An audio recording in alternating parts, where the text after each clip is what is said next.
Okay, well, I know that I said that we were doing T-shirt today as well, but apparently that's on Living in the Past, and that's the album I think we're doing next. So we're gonna save T-shirt for that album, and then just do the last 4 tracks of Benefit today. Let's go. Hi guys, welcome to Lee Reacts. Hope everyone's having a good day. I know I am. We are back. It's crazy how fast these go, but we're here to finish up Benefit by Jethro Tull. It's the last 4 songs on the album. There's a bunch of bonus tracks as well, but I think a few of those are also on Living in the Past, which we're going to next, so we'll see them there. I know the last track is called Sossity, You're a Woman. The first track is A Time for Everything, and then Inside, and what was the other one? Play in Time. There you go. This has been a trip, honestly. And it's funny because I've listened to a lot of their albums now, and they still never fail to just like surprise me with whatever they throw me, you know, so I love it. So thank you to our Alpha patrons, Cora and Ford Prefect, for sponsoring these Jethro Tull videos every week. I really appreciate you guys so much.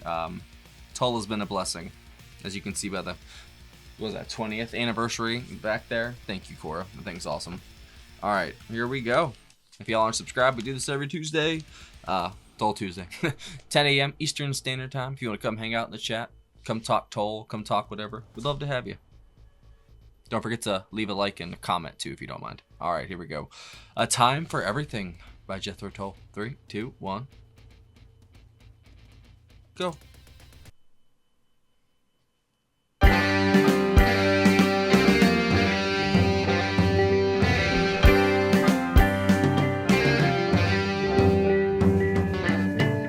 It seemed there would always be a time for everything.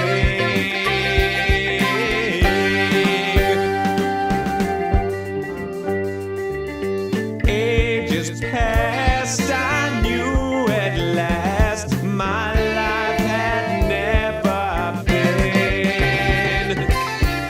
I've been missing what time could bring.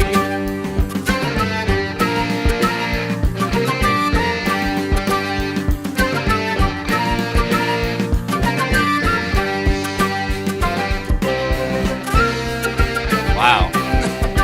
Martin was swinging this album.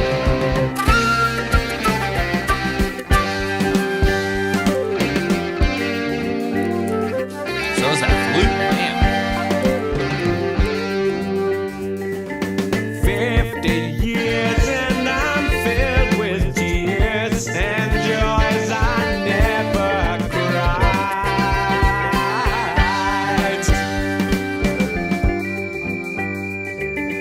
Burn the wagon and chain the mule. The past is all denied. There's no time for everything.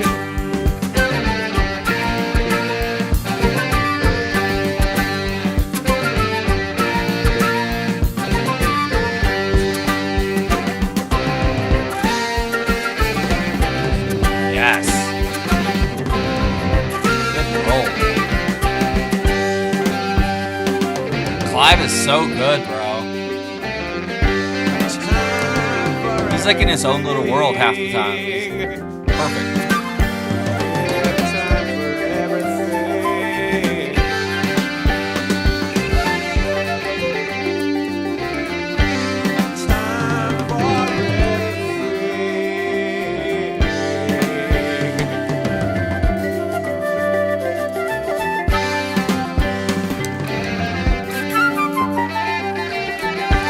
Oh, wow.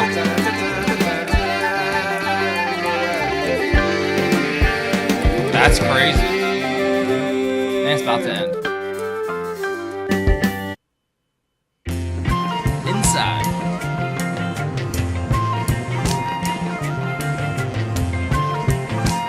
Okay, Glenn, already.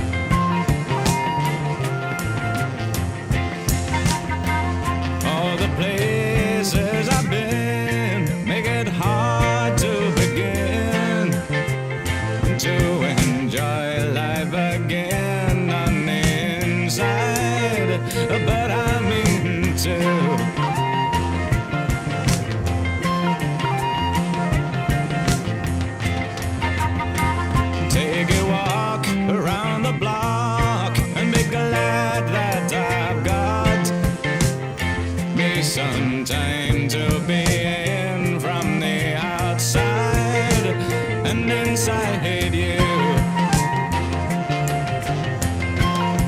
psychedelic kind of aspect of this album has been so cool.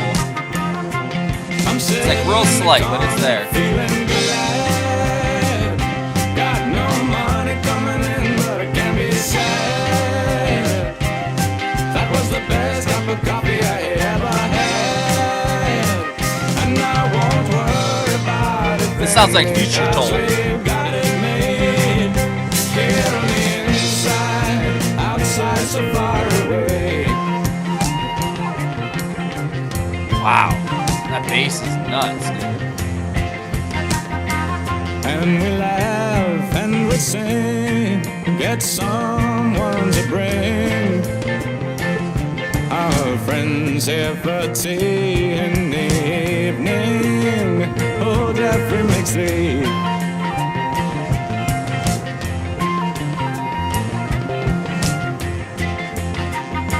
take a walk.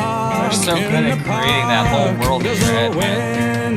You get lost in it. Sound like music to you. Well, I'm thinking it does to me. That flute, man. That damn flute.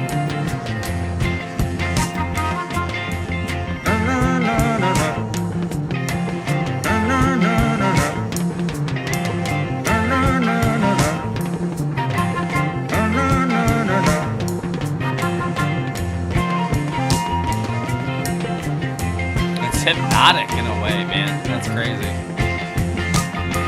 Can you cook or can you sew? Well, I don't want to know. That is not what you need on the inside, but to make the time go. I love that line. It's so good.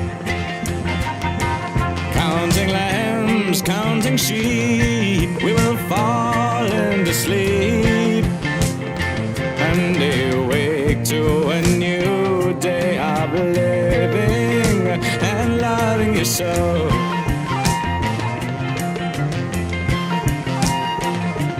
Flute is just transported, man.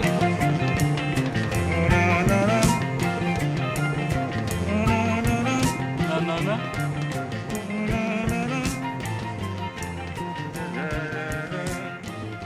That felt like a very oddly themed love song. I dug it though, absolutely, but that's what it felt like. I like it. Ooh, not that one.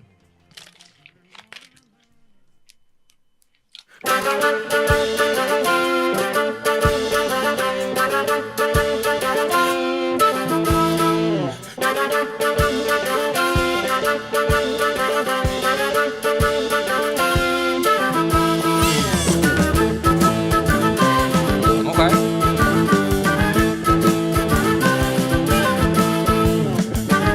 There's that blues tone on the last two albums.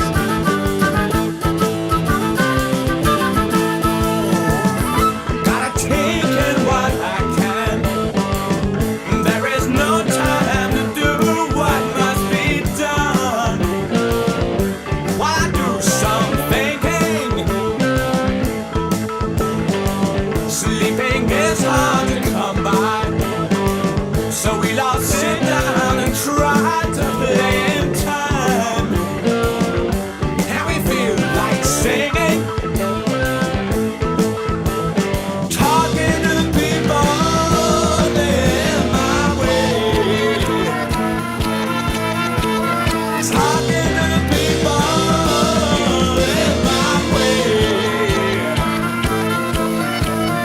That is awesome.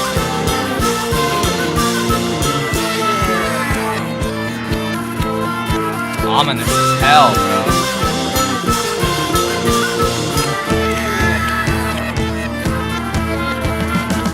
Blues were my favorite color until I looked around and found another song. I felt like singing, trying so hard to reach you. Play what must be played, what must be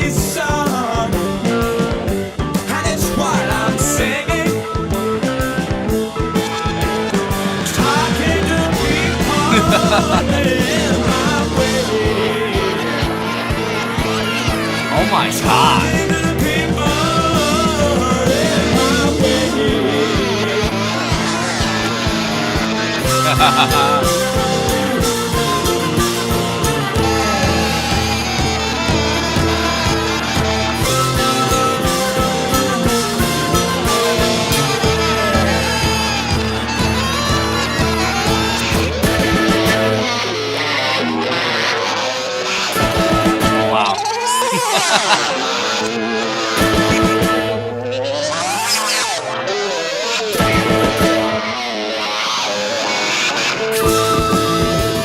I was not expecting this.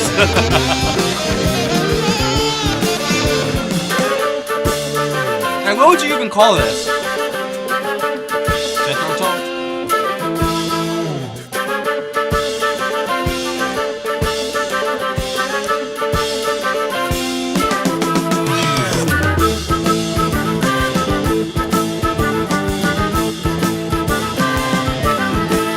That goes so hard, bro.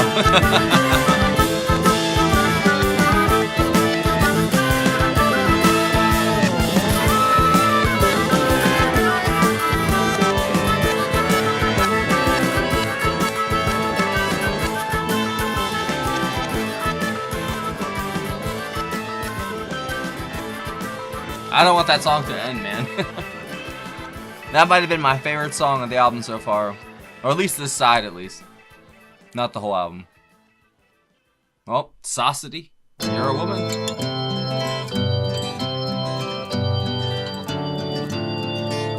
Man, we have been running through these albums, dude.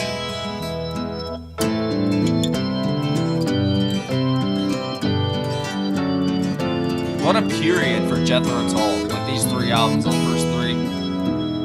Hello, you That's crazy. straight-laced lady, dressed in white, but your shoes aren't clean. Painted them up with polish, in the hope we can see where you've been. Is that Martin and Ian playing acoustic? The smiling face that you've worn Or to swap those. greet me rising at morning. Send me out to work for my school. Please me and say what it's for. Give me the straight-laced promise and not the pathetic lie. Tie me down with your ribbons and sulk when I ask you why. Your Sunday paper voice cries, demanding truths I deny. The bittersweet kiss you pretended. Wow, his voice is perfect. Is offered, how repair mended. Sossity, you're a woman.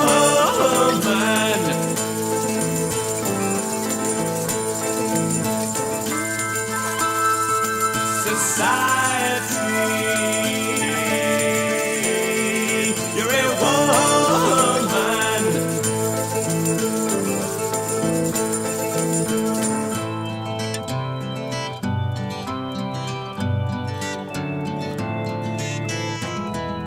John Evan adds that perfect layer, those keys do, for the organ.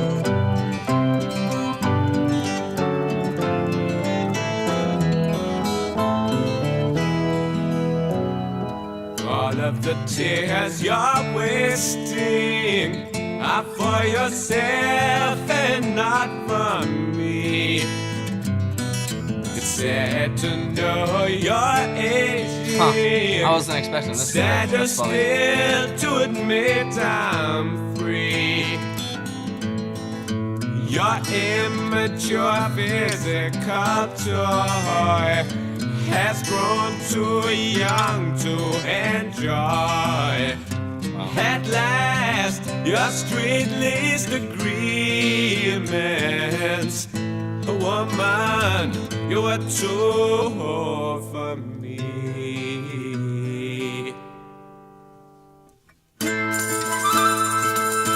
Sossity,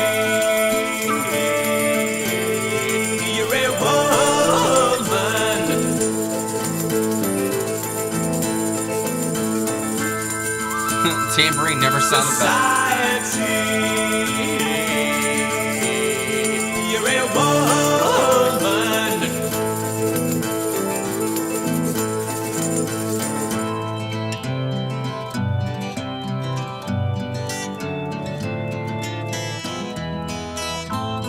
I really wasn't expecting this. That's wild.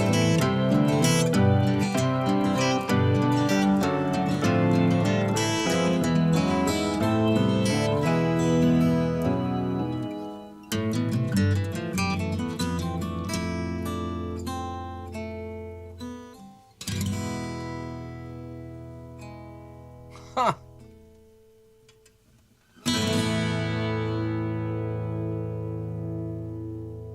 What a way to end it. I'm not gonna lie, I wasn't expecting that one. I kind of thought the two would be like reversed. I thought the last song would be the climax, and maybe like the one before it would be the kind of soft intro to that song. But no, they flipped that. That was kind of like the epilogue.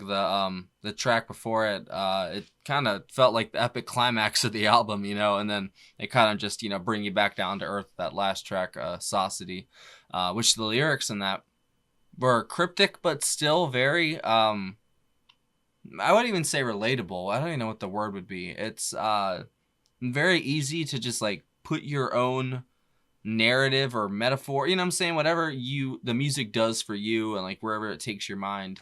Ian Anderson's work is very, I don't know, it's very open for interpretation. Like you could literally take whatever you wanted out of his music, because there's certain music, you know, that you would probably get this or that from it or this or that, but with his music I feel like your brain and your imagination could just go a million different places with it, you know. He just kind of sets the tone, and you know, bringing that old world sound into the new world, you know, and it was actually more prevalent here than it had been on the rest of the album, at least in my opinion, because the rest of it kind of felt like psychedelic hard rock, you know, kind of not even downer, what's the word, kind of dark, you know.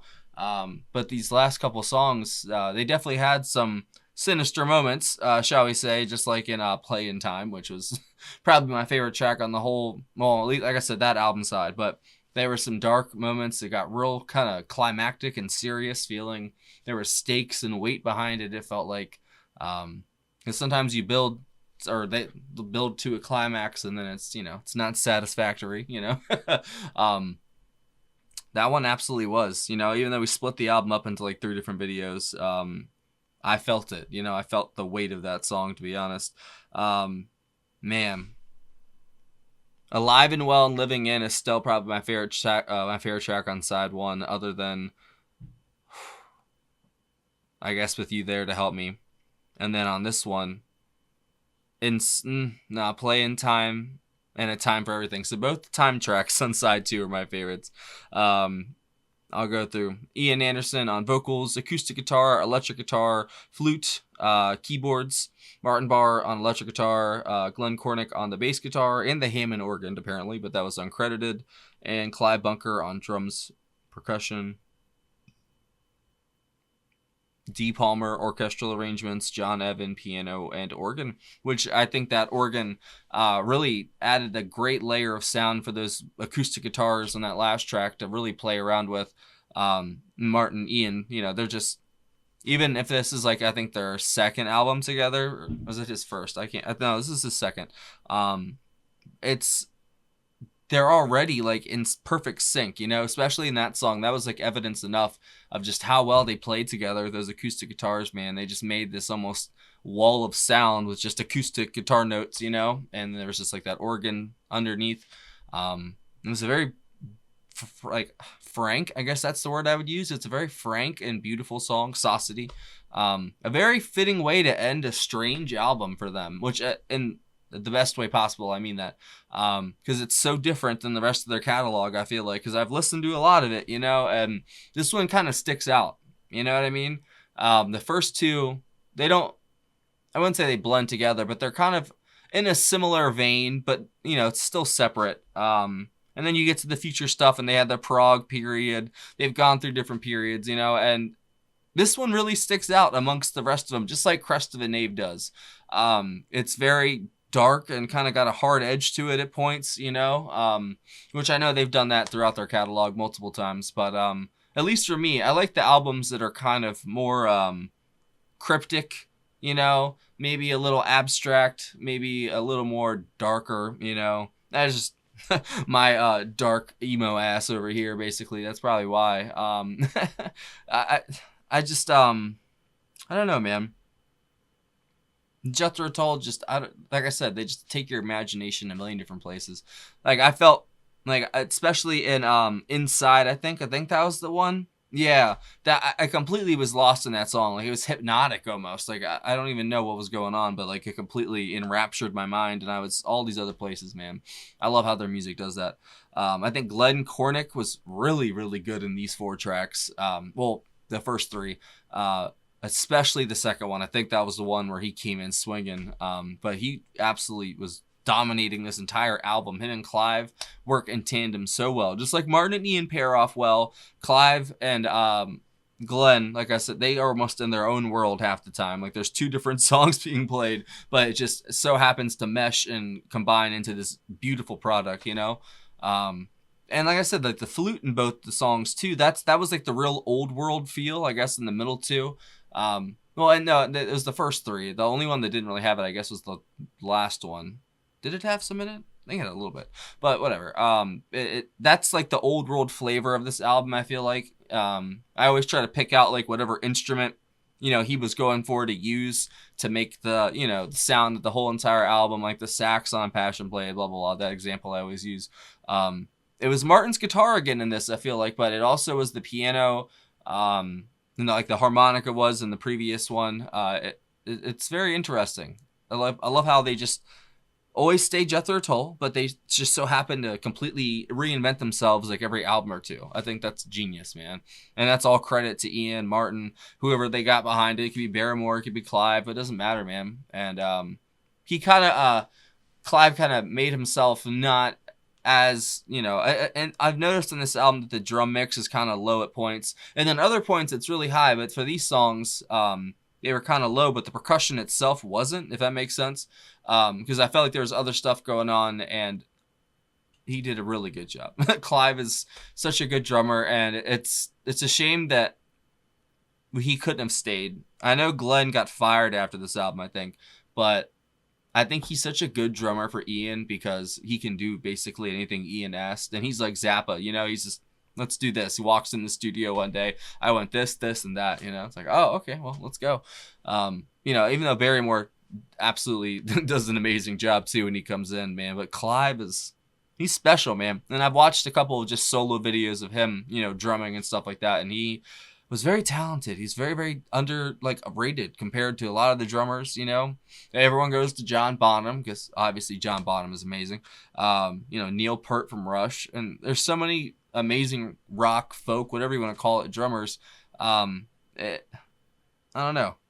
Clive and Barrymore are very underrated, I feel like. Not within the music community itself that just, knows people and actually knows the bands probably, but other than that, like normal people, they don't know them. Like the only reason people know Jethro Tull half the time, if they haven't listened to them or know of them, it's because of that. Like me, the whole Metallica, Grammy thing. That's the only reason why the people would know them. And I actually used to dislike Jethro Tull just because of that, because I loved Metallica growing up, and I'm like, yeah, screw Jethro Tull. Never listened to him once. You know what I'm saying? It was Crest of a Knave, but I remember that there was just such a controversy around that, and I didn't really dive too deep into it, but I knew something about it, and I don't know, and it's crazy to me. I like Jethro Tull more than Metallica now. That's crazy, bro. Who would have thunk? If I told myself that, my 14-year-old self, if I go back, like, guess what? In 16 years, you're going to fall in love with Jethro Tull, and they're are going to be one of your favorite bands, and you're not even going to listen to Metallica anymore. You're like, what? What are you talking about? Injustice for All. Oh, no, it's right there looking at me, too. I'm sorry, Justice. I didn't mean it. Oh, and Jethro Tull's next to it, too. That's hilarious. I didn't play it in that, I promise. But, man, that That was a great album. 100% great album. That's one of my favorites of theirs. That's up there with Crest of a Knave and Thick as a Brick, to be honest. It's a very dark, moody album, but it also has those rays of sunshine peeking through, you know, just like that last track in a way. Ian's never going to be a complete downer. He used that psychedelic, almost hard rock sound here very, very well to the best that, you know, to his advantage, basically. And, you know, because you've got Martin, who's one of the best electric guitarists ever. Pair that up with Ian's genius, you're going to get, you know, no matter what, you're going to get some amazing stuff. And that's what this album was. And I already gave you all my favorites. I guess I'll say it one more time. I'll go with Play in Time is my favorite from this side, and then Alive and Well and what was that? What it was called? I'm really bad with names, if you couldn't tell. No, not the reissue. Yes, Alive and Well and Living In. That was my other favorite one. So thank you to Ford Prefect and Cora for another great pick of an album. I can't wait to go into Living in the Past now, which I believe is all the singles, bonus tracks, and blah, blah, blah from this period, I believe. But I could be wrong. Don't quote me. Don't quote me on anything. I'll leave it at that. I think Ian proved right here that he belongs. Like I said in the past video, this was him throwing down the gauntlet, you know, because I know that he wasn't as sure of himself in the first two albums, but he came out swinging this album with the writing, the singing, the playing, everything. He was covering all the vectors, and he showed why he is Ian Anderson, I think, on this album. Very good. And then Aqualung follows this. We've already done that. We've done all the Jethro Tull albums, and if I think I linked it in the beginning, but if you want to, if you didn't see it in the beginning, there's a whole playlist for Jethro Tull. I've done a ton of stuff. But I apologize for my video quality from like a year ago. For some of the albums, I was still finding my way. You know what I mean? I definitely talked a lot during the videos, and people were right. It's like, just shut up and listen and then talk, dumbass. I don't know why. I would just get excited. You know what I mean? Like, I never really had anyone to talk music with the past few years, you know? And it's been lonely, at least talking about music. It sucks, man. It's when your passion just pours out of you, but no one really cares or listens to the same music, you know? It sucks. But it is what it is. Thank you for watching, guys. This has been a fantastic ride, as always. And I can't wait for the next one. I'll see you there. And we'll finally do Teacher for the 3 commenters that are very pressed on it. I promise we'll do Teacher. It's coming. See you later. I forgot to say one thing. We have a really, really cool Patreon community. We'd love to have you. Come join us. There's a link in the description. If you join the $15 tier or up, you get 1 free request a month. There's a bunch of block videos and full album reactions on there. You can join any tier, get access to all that. You get access to our patrons-only Discord server. If you want to come chat, come vote on videos, whatever, we'd love to have you, like I said. And there's also a PayPal if you want to send a request or a tip in that way. Thanks for watching. I'll see y'all later.